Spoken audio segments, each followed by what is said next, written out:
Не может быть, приветствует вас на итоговом разборе полетов этой недели. Все как мы любим. Жонглировать фактами, искать логику там, где ее нет, смеяться над собой. Пристегните ремни, налейте себе чего-нибудь согревающего и поехали.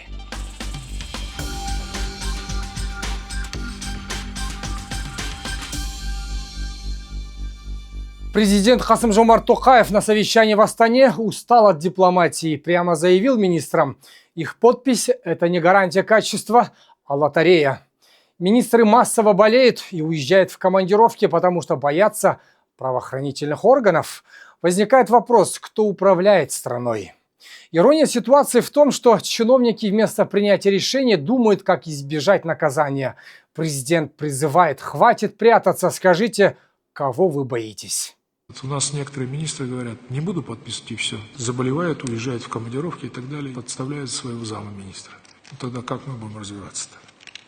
Если вы опасаетесь преследования правоохранительных органов, тогда сразу и скажите, кого вы опасаетесь, чего опасаетесь. Поправим правоохранительные органы за воспрепятствование деятельности правительства. Запросто. А воспрепятствование деятельности правительства – это преступление государственного значения, если так. И непозволительно правоохранительным органам вмешиваться в деятельность министерства без оснований. Министр торговли Шаккалеев удивил всех, заявив, что на новогодний стол потратит всего 100-120 тысяч тенге. Это вызывает вопросы, действительно ли он так скромен или это пиар-ход, чтобы выглядеть ближе к народу. Главное блюдо – бешбармак. Сколько денег потратить? Сколько денег жена будет тратить, но… Лимиты вот, есть? Лимиты всегда есть. Я, как министр торговли, вы знаете, всегда хожу на базар, торгуюсь, это нормально. И вам уступают? Вы знаете, есть, конечно, тут, как в том, помните, есть по 5 маленькие, да, но есть большие по 10. Конечно, все зависит, если, например, отборно, они дороже. Там минимально. Но как постоянному клиенту, мы же всегда ходим, стараемся у одних и тех же, они делают скидки. Где-то округляют, там, да, сумму минимизируют. Поэтому вот, бешбармак, вот коллега мой посчитал 73, да, но я думаю, где-то, наверное, у меня побольше нас выйдет, у нас семья побольше, больше средней, скажем, поэтому, наверное, подороже у нас выйдет. Ну, 1100-120, это, наверное, думаю, в такой мы будем бюджет ориентироваться. Возможно, ему стоит открыть курс по эффективному шопингу. Но грустно осознавать, что для министров такая сумма может казаться значительной, что подчеркивает их оторванность от реальности. В любом случае, надеемся, что министр не переплатит на базаре, чтобы не пришлось компенсировать из бюджета. В ресторане «Кусто» на Шимбулаке разгорелся языковой скандал. Администратор, отказавшийся говорить на казахском, уволена после того, как посетитель сделал соответствующий запрос. Ее ответ «не обязана» вызвал бурю в соцсетях, где одни требовали ее увольнения, другие выражали сочувствие. Я родилась в СССР, хорошо? Я не должна разговаривать на вашем Страна называется Казахстан. Неважно. Вы обслуживающий персонал в ГУСТу. Вы обязаны знать казахский. Не трогай меня. Пошел вон отсюда. Еще раз. Руководство ресторана заверило в уважении к казахскому языку, но администратора все же отправили в отставку. Юрист отметил, что ее пренебрежение казахским языком – это перебор. Бизнесмены предлагают вводить штрафы за игнорирование государственного языка, чтобы стимулировать использование казахского. Также возникли вопросы к меню ресторана. Возможно, там нет информации на казахском. Я бы хотела обратиться к своей стране и извиниться за некорректное выражение. Я также являюсь гражданинкой Казахстана. И я извиняюсь перед своим народом за то, что на эмоциональном фоне выразилась, что я родилась в СССР, не хотела никак оскорбить, поэтому прошу меня извинить.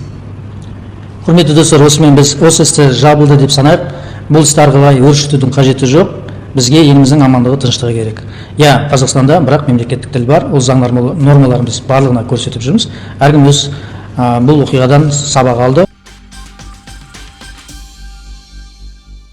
В Министерстве обороны произошла неожиданная кадровая перестановка. Серик Бурамбаев покинул должность вице-министра, не просидев на этой должности 4 месяцев. Причина его отставки вызывает вопросы, особенно после его скандального заявления о том, что контрактникам без глаз или ног найдется место в армии. Есть должности, которые могут позволять служить. Вы очень много примеров, да, когда и без 2 ног и так далее служили. И как бы это... Такое прогрессивное мышление, похоже, не устроило вышестоящее руководство. Теперь возникает вопрос о будущем военнослужащих с ограничениями по здоровью. Придется ли им искать подходящую работу, например, сигналить на перекрестках? И что с остальными гениями военного ведомства? Армия – это не цирк, а основа оборонной мощи страны. Разве не так? Касым-Жомарт Токаев пригласил Дональда Трампа в Казахстан в качестве миротворца по Украине, получив в ответ символический ключ от Белого дома и бейсболку. Это может быть как признанием заслуг, так и попыткой привлечь американские инвестиции. Трамп активно общается с лидерами Центральной Азии, включая Токаева, Мирзиёева, обгоняя даже Путина. Казахстан, возможно, стремится стать мировым посредником, но остаются вопросы о реальных мотивах США. Это пиар, желание мира или геополитическая игра? Как отреагирует Байден на появление Касым-Жомарта Токаева в Майами на G20? В любом случае ожидаются интересные события. В этом году новогодние персонажи Степногорска выглядят устрашающе. Горожане в шоке. Акимат отказывается от ответственности, обещая вернуть площади человеческий вид. Так, это еще не все. Вот еще тут гномы есть. Он заяц! Кто это? Он еще заяц. Вот пингвины. Кто это? Так кто это? Вот смотрите, пингвины. Похож прям один в один с Мадагаскара. Местные организации устроили сеанс психотерапии против воли горожан.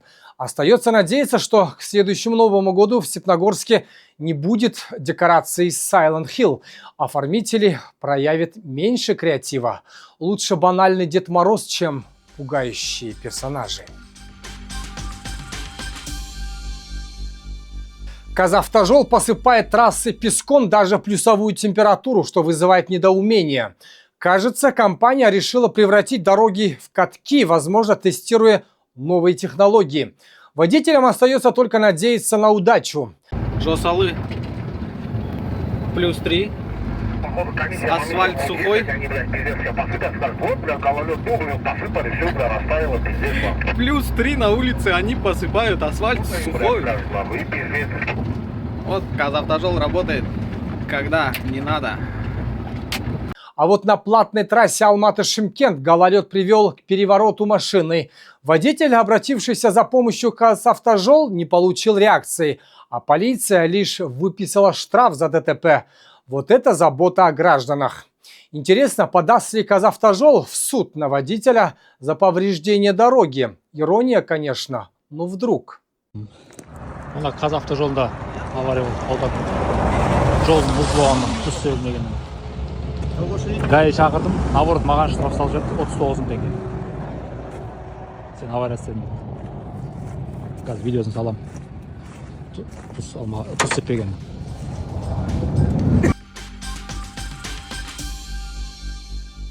Депутат Болатбек Алиев удивил всех, ответив на вопрос журналиста о бизнесменах в парламенте рэпом. Его импровизированный дис вызвал шок даже у опытных репортеров. Может, Алиев решил, что парламент – это площадка для хип-хопа? После батла депутат быстро покинул сцену. Остается гадать, было ли это спонтанным или подготовленным. Неге кәсіпкерлер парламентке келуге депутат болуға ұмтылады? Кімді айтасыз? Көп қой әріптестеріңіз, өзіңіз бар. Неге ұмтылмау керек? Жоқ, Неге ұмтылмау керек? Неге басқалар ұмтылу керек? неге мемлекеттік қызметкерлер өтпеу керек, неге кәсіпкер сіздерге өтіп бересіз? Жоқ, сізден сұрап тұрмын. Мен Неге сіз депутат болғыңыз сізге келді? қарсы сұрақ қойып отырмын. Неге ол кәсіпкерлер адам Мен кәсіпкер емеспін ғой, депутат емеспін ғой. Сіз кәсіпкер, сіз депутат, сондықтан сұрап тұрмын. Мен сізге сұрап отырмын. Неге журналистер, сіз журналистсіз? Иә, журналистер жетеді, 7-8 Неге журналист бар. ұмытады? Неге кәсіпкерлер Неге көп? журналистер ұмытады? Жоқ, сіздің біз журналистер Мен мысалы. сізге сұрақ қойып Иә. отырмын. Неге сіз бөлесіз? Это же Неге бөлмеу керек? Неге дискриминация жасайсыз? Жоқ, Сонда не, ол кәсіпкер басқа азаматта, журналист басқа азаматта? бизнес иелері неге парламентке келгісі келеді, неге депутат болғысы келеді? Мен келген жоқпын. Оны мына жерде сол әріптестерден сұрайсыз. Жоқ, неге асығып кеттіңіз? Ренжімеңіз. Жоқ, дискриминация емес. Неге ренжисіз? Ол ренжитін сұрақ емес қой. Жоқ, ренжитін сұрақ емес қой. Высшая аудиторская палата провела аудит господдержки бизнеса, выявила нарушения на сумму 2 триллиона тенге, включая завышение стоимости проектов, выплаты дивидендов компаниям, получающим помощь. На каждый тенге господдержки приходится менее 1 тенге налоговых поступлений. Система поддержки запутанная из-за множества операторов и отсутствия единой цифровой платформы, что затрудняет получение помощи. Эффективность контроля баклауда низкая, а критерий представления поддержки непрозрачный. Высшая аудиторская палата направила 14 дел в правоохранительные органы, но виновные часто отделываются административными взысканиями. Министр Жумангарин стал отцом нового налогового кодекса, обещает ответственность за его последствия, чтобы налогоплательщики не чувствовали себя сиротами.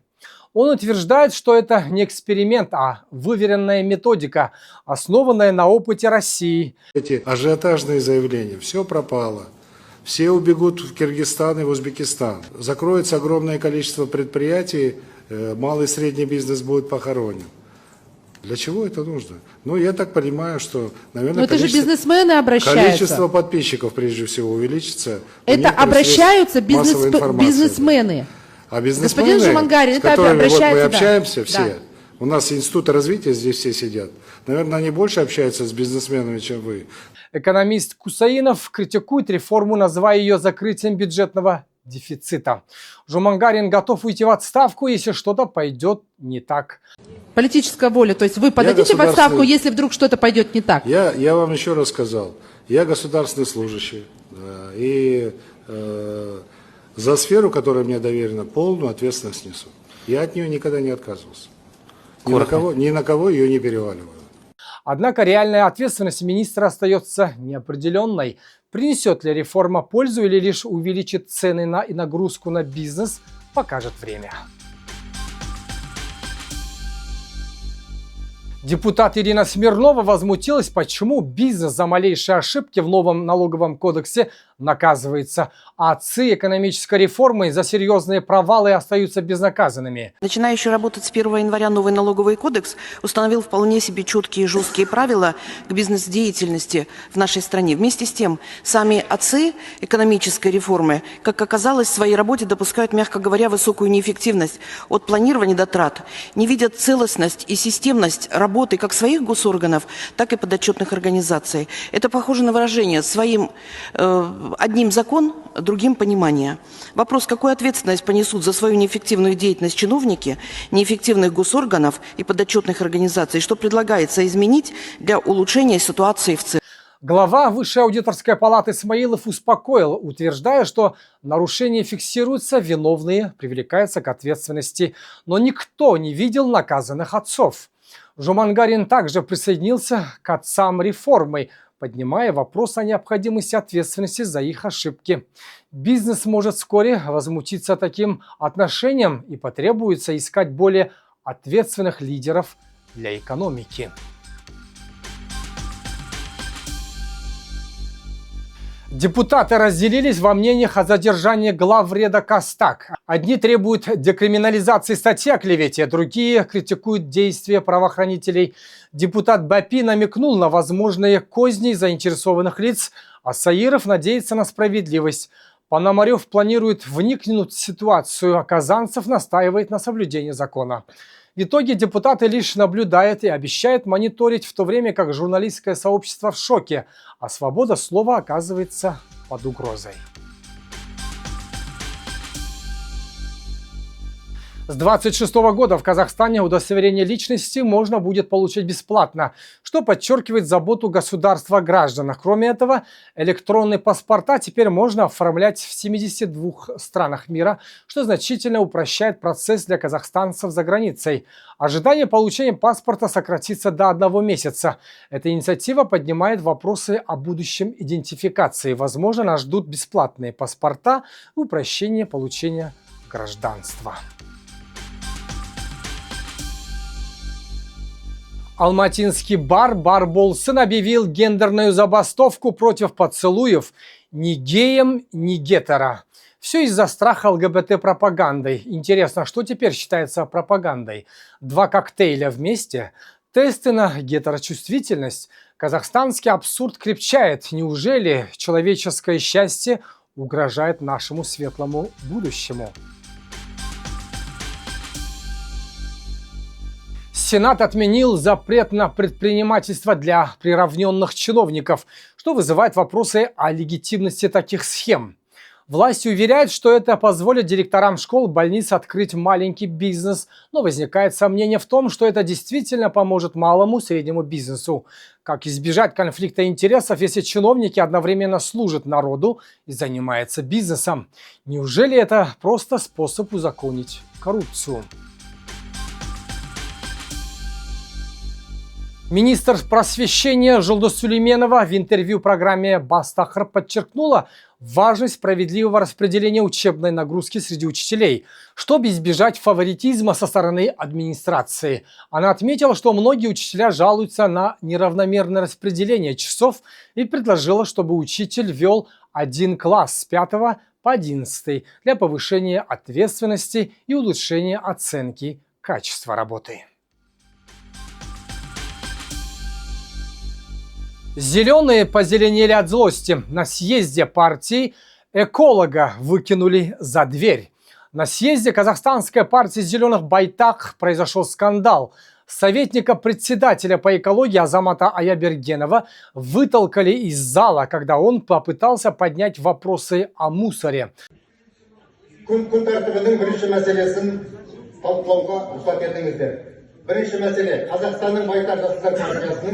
Республикалық саяс кеңесінің мүшелерін сайлау. Құрметті делегаттар, бұл партиямыздың стратегиялық басқару кадр құрамын күшейту, жаңа міндеттерге сай. Это вызывает вопросы о том, насколько партия действительно заботится об экологии, если не готова обсуждать свои внутренние проблемы.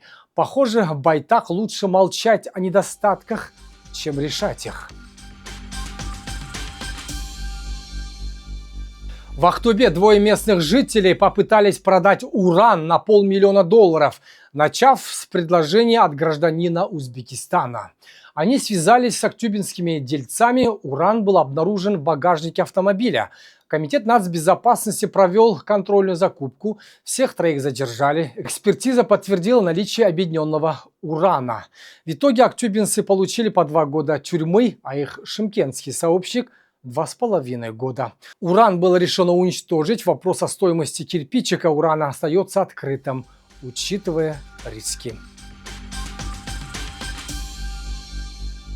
Forbes-миллионер Алмаз Альсенов решил поднять сельское хозяйство в Кызылординской области, инвестировав 51 миллиард тенге в выращивание конопли.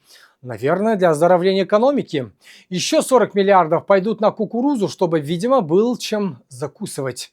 20 000 гектаров степей заколосятся под бдительным присмотром швейцарской компании Harvest Agro. Интересно, это новый способ борьбы с безработицей, конопляные плантации вместо заводов, или просто Forbes сытый голодного разумеет. И теперь наша степь станет швейцарским лугом. А не затеряются ли миллиарды в песчаных дюнах, превратившись в прах, как и многие другие грандиозные проекты, или все-таки на этот раз урожай будет богатым, а посев честным? Время покажет, но что-то подсказывает, что скучать нам точно не придется. В Астане мечтает о дорогах а-ля Бангкок. Аким Жеңіс Қасымбек пообещал двухэтажную скоростную трассу Пахабамбай-Батыра по республике. Запустят строительство в 2027 году. По его словам, это чудо техники разгрузит дороги аж на 30-40%. Видимо, пока мы строим автобан в небо, пробки превратятся в стоянки над пропастью. А пока Астана грезит Бангкоком, нам обещали запустить ЛРТ в марте 2026 года. Тот самый ЛРТ, который строит дольше египетских пирамид. Тестовый режим уже 2,5 месяца. Вагоны почти поставили. Отделка завершается. Нам остается только запастись попкорном. Застряв в пробке, наблюдать. Будем ждать чуда еще лет 10 или реально к Наурызу. BI Group замахнулась на восстановление Украины, купив местную фирму для строительства жилья в Киеве и области. Казахстанский застройщик с выручкой в $2 миллиарда решил удивить мир своей гуманитарной миссией. Не слишком ли авантюрно вкладывается в рынок, когда над головой все еще летают совсем не строительные птички? И не окажется ли эта благотворительность банальной попыткой расширить бизнес, пока все не разбомбили? А что, если у BI Group больше уверенности в будущем Украины, чем у самой Украины? В любом случае, детали и временные рамки реализации пока туманны, что намекает, стройка века может растянуться на годы. В Астане анестезиолога, виновного в смерти 3-летней девочки в стоматологии, приговорили к 2 годам, но сразу амнистировали. Это решение возмутило общественность и семью девочки. Стоматолог остался безнаказанным. Депутат Ирина Смирнова отметила, что с точки зрения закона все нормально, но здравый смысл подсказывает другое. Лечение зубов под наркозом стало опасной лотереей. Судебное решение, то есть это принял решение суд, я знаю, что определили 2 года, 2 года заключения, но затем по амнистии, как раз человек попадает под амнистию, человека освободили из-под действия, значит, из заключения, собственно говоря. Ну, здесь сомневаться в том, что решил суд, мы не можем, это решение суда. Мы можем думать о справедливости, да, справедливо или несправедливо, а законность уже определили. Вопрос о справедливости наказания врачей остается открытым, особенно когда речь идет о жизни ребенка. Семья надеется на апелляцию, но пока остается лишь иронично комментировать ситуацию в казахстанской юридической системе. Понимаете, мы преследуем, чтобы реально каждый человек, который берется за какую-либо работу или за какую-то деятельность, должен конкретно отвечать. Ну, раз так закон и статья, так оно совпало, ну, мы будем дальше какие-то действия применять. В Казахстане разразился скандал. Чиновники от здравоохранения подозреваются в хищении 2 миллиардов тенге. Экс-глав облздрава, его зам, главврач райбольницы и поставщик оборудования лечили свои карманы, закупая ненужные товары по завышенным ценам. Аким Кустанайской области называет это самостоятельной системой закупок. Но возникает вопрос о реальном контроле и последствиях для виновных. Финансовое здоровье пациентов под угрозой. Друзья, теперь мировые новости. Пока народ гадает, где душа Сталина и можно ли бахнуть пивка в пятницу, Владимир Путин восхищается ранними браками на Кавказе. Видимо, юные браки, как у Рамзана Кадырова, это новый национальный проект. У народов Кавказа есть очень хорошая такая традиция. Они женят и выдают замуж своих детей в достаточно раннем возрасте. И это реально правильно. Вот, надо побрать с них пример. В 23 года, 8 лет в браке, прекрасно умиляется президент России. Видимо, в России теперь в школу уходят, чтобы жену выбирать. Сам-то, оказывается, влюблен Путин. В кого – секрет. А за войну, конечно, сами украинцы виноваты. Мы не считаем себя ответственными за гибель людей, потому что не мы начинали эту войну. Эта война была начата после государственного переворота на Украине, антиконституционного вооруженного переворота в 2014 году, а затем и начало боевых действий главарями киевского режима против своих граждан на юго-востоке Украины. Получается, жить нужно как папуасы. Жениться в 15, воевать по чужой вине и верить, что душа Сталина сидит в раю. Как говорится, и смех, и грех.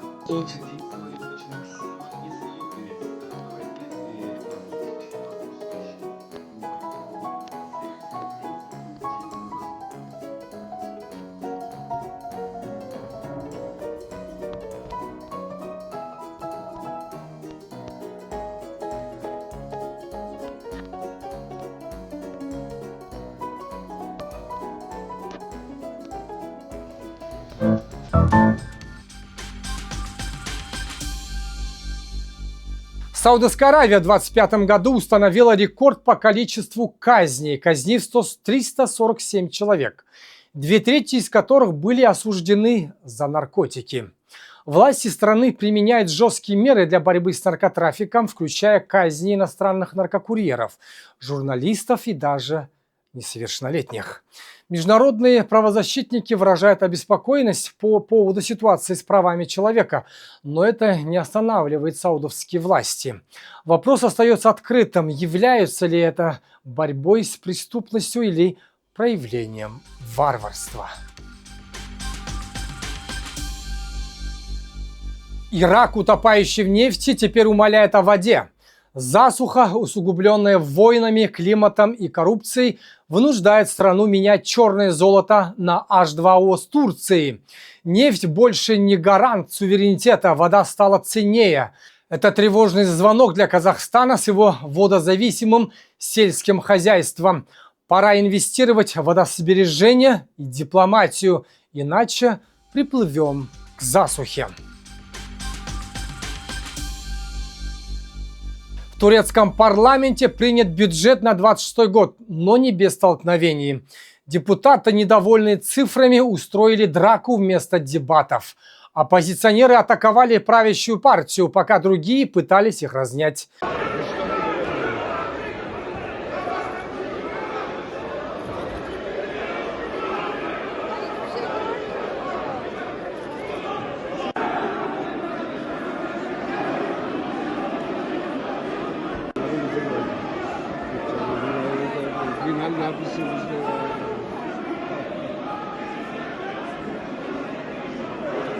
Ирония в том, что после 10 минут потасовки закон все равно был принят. Это уже традиция для турецкого парламента. Возникает вопрос, не стоит ли ввести боксерские перчатки на заседаниях. Интересно, когда наши чиновники начнут также активно отстаивать бюджет, но в рамках закона. В Гане секс стал обязанностью. Отказ в интимной близости карается тюрьмой до 2 лет. Эмоциональное насилие. Мужчины, не оценившие ужин жены, тоже преступники. Что это? Защита семьи или узаконенная месть? Ганская полиция готовится к рейдам по спальням. Интересно, проще развестись или выбрать правильную приправу? ООН бьет тревогу. ИГИЛ в Афганистане активно готовит детей до 14 лет к терактам. Талибы, само собой, все отрицают, но кто им поверит? ИГИЛ, Талибан, хоть и конкуренты в плане использования детей как пушечного мяса, солидарны. Что делать дальше? Опять выражать обеспокоенность или попытаться остановить этот инкубатор экстремизма? Вопрос риторический, ведь когда Афганистан кашляет, ждите новых горячих точек. Павел Дуров, основатель Telegram, запускает программу «Эко» для незамужних женщин до 37 лет, предлагая свой биоматериал. Он стремится увеличить свое потомство, уже имея более 100 детей по всему миру. Все они получат долю из его миллиардного наследства в 17 миллиардов через 30 лет. Это вызывает вопросы о морали и ответственности, а также о том, не стоит ли переименовать Telegram в телесемья. Друзья, вот и подошел к концу последний в этом году выпуск «Не может быть». Помните, мир полон абсурда, и наша задача не только замечать его, но и смеяться ему в лицо. Не забудьте поделиться этим выпуском с друзьями, чтобы они смогли воскликнуть «Не может быть».